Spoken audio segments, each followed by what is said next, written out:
ওয়ালাইকুম রহমতুল্লাহি ওয়া বারাকাতুহু। সম্মানিত সুধী, আশা করি আলহামদুলিল্লাহ আপনারা ভালো আছেন। আমি কিছুক্ষণের জন্য কিছু সময়ের জন্য আপনাদের সঙ্গে যে বিষয়টা নিয়ে থাকবো ইনশাল্লাহ, সেটা হচ্ছে আয়ুর্বেদ বা ঘরোয়া চিকিৎসায় আপাং আপাং বা বিলাই আশ্রয় যেটাকে আমরা চিনি সেই গাছ সম্পর্কে। এটা হিন্দিতে বলে আপাং বা আপমার্ক বলে। আপনার বাংলাতে আমরা যেটা বুঝি আপাং এবং চিড়চিড়ে বা বিলাই আশ্রয় হিসেবে আমরা চিনি, বিলাই আশ্রয় গাছ হিসেবে চিনে থাকি। তো এই গাছটা উপমহাদেশে প্রায় সর্বত্র এই গাছটা পাওয়া যায়। বাংলাদেশের সব জেলাতে এই গাছের এই আপাং বা বিলাই আশ্রয় গাছ এটা জন্ম নিয়ে থাকে। এটা ফেলানো জমিগুলোতে বা পতির জমি বা জঙ্গলে বিনা যত্নেই গাছটা বড় হয়। এটা অনেক ওষুধি বৃক্ষ হিসেবে বাগানে এই গাছটা রোপণও করা হয়। বিভিন্ন রোগের ক্ষেত্রে বিলাই আশ্রয় বা আপাং গাছের বলিষ্ঠ ভূমিকা, সেটা হচ্ছে কাটা ও রক্তপাতে।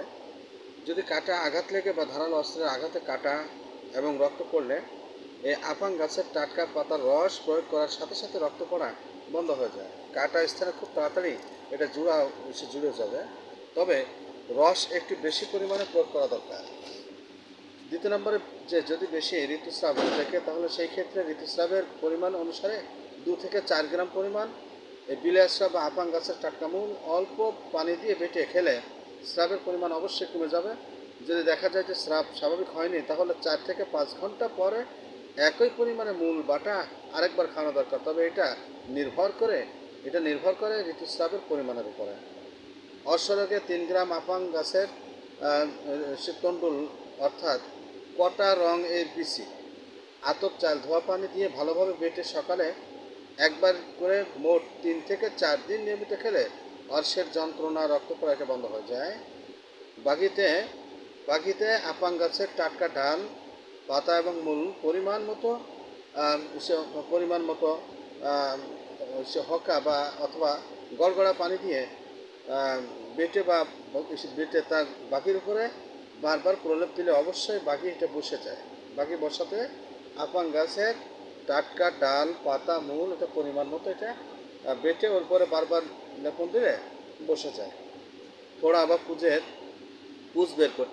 পুঁজ বের করতে আপাং গাছের 8 থেকে 10টি টাটকা পাতা, 4 গ্রাম আতপ চাল, এই দুটো সামান্য পানি দিয়ে বেটে ফোড়ার চারপাশে প্রলেপ দিলে ভেতর থেকে পুঁজ বা দূষিত রক্ত এটা আপনা আপনিতে বের হয়ে আসে। তবে দিনে 2 থেকে 3 বার এটা দেওয়া দরকার। দাঁত রোগের ক্ষেত্রে আপাং গাছের শুকনো ডাঁটা আগুনে পুড়িয়ে ছাই তৈরি করতে হবে। জলপাই বা তিল তেল দিয়ে 8 গ্রাম ছাই মেখে দাঁতের উপরে ঘষে লাগাতে হবে। 3 থেকে 4 দিন লাগালেই দাঁত রোগ ভালো হয়ে যায়। অঙ্গ ফুললে 25 গ্রাম পরিমাণ আপাং গাছের কচি ডাল এবং শিকড় টাটকা তুলে এনে একটি মাটির হাঁড়ি বা স্টিলের বাটিতে রাখতে হবে। এগুলো কেটে টুকরো টুকরো করে নিলে আরও ভালো হয়। এরপর হাঁড়ি বা বাটিতে 200 মিলিলিটার পানি দিয়ে হালকা কাঠের জালে সেদ্ধ করতে হবে। 15 থেকে 20 মিনিট সেদ্ধ হলে পাত্র থেকে নামিয়ে সকাল ও সন্ধ্যায় 30 থেকে 40 মিলিলিটার পরিমাণ খেলে রোগের উপশম হয়ে থাকে। 4 থেকে 5 দিন রোজ এই সেদ্ধ করা পানি খেতে হবে। বাসি পানি খাওয়াটা ঠিক নয়। বিষাক্ত কোনো কারণে ক্ষত যদি বিষিয়ে যায় এবং বিভিন্ন ওষুধ প্রয়োগ ভালো না হয়, তবে আপাং গাছের পাতা, কচি ডাল বেটে 10 থেকে 15 মিলিলিটার রস 1 থেকে 1.5 চামচ গাওয়া ঘি দিয়ে ভেজে সকালে একবার এবং রাতে ঘুমানোর সময় আরও একবার ক্ষতের উপরে লাগাতে হবে। লাগালে দ্রুত ক্ষত স্থানটি ভালো হয়ে যাবে। চুল পাকালে চুল যদি পেকে যায়, আপাং গাছের টাটকা শেকড় বেটে কতটা পরিমাণ বাটা হবে তা নির্ভর করবে আপনার চুল পাকার উপরে। পুরুষ হলে অবশ্যই কম লাগবে, অপরদিকে নারীদের ক্ষেত্রে পরিমাণে অনেক বেশি লাগার কথা। দুপুরের গোসলের 2-3 ঘন্টা আগে পুরো মাথায় ব্যবহার করলে সহজে উপকার পাওয়া যায়।